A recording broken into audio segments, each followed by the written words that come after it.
Again,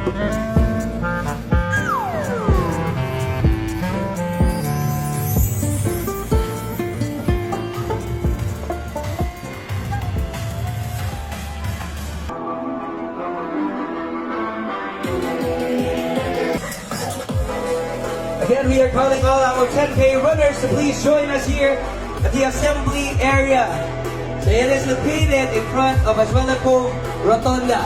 Today will smoothly Progress! Nagkaglisod, tapos makita.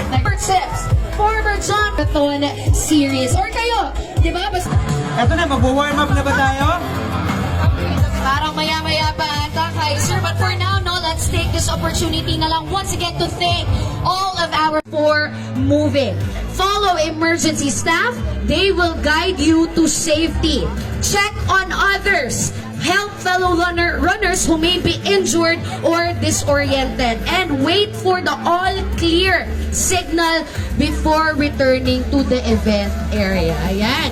So Dabaweños, let us prioritize our safety at all times. Kaning marathon, dagan pa kayo pwede maapilan. Pero ang inyong kinabuhi, ato ang kinabuhi, isa lang yun. So if ever man lang na ay shaking na mahitabo, please do not panic and stay where you are. Avoid any trees or buildings or power lines. Ayan. Yes, pero aside sa reminders na binigay natin, pwede bang palakpakan muna natin si Lord at si Universe para sa safety nating lahat?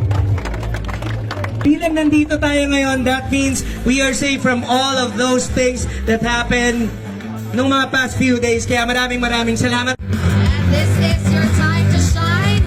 30 seconds! 30 seconds left!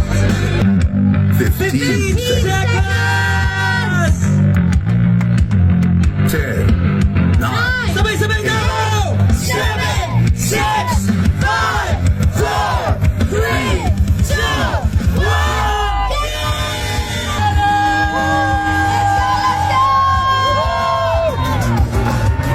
Stay safe! Have fun! Kita-kita tayo mga NK runners!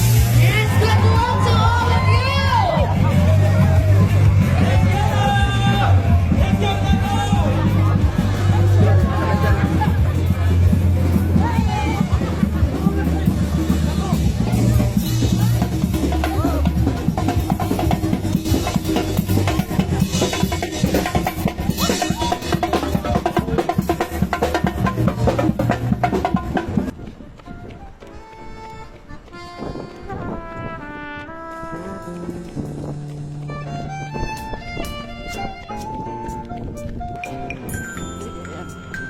Let's go! Let's go!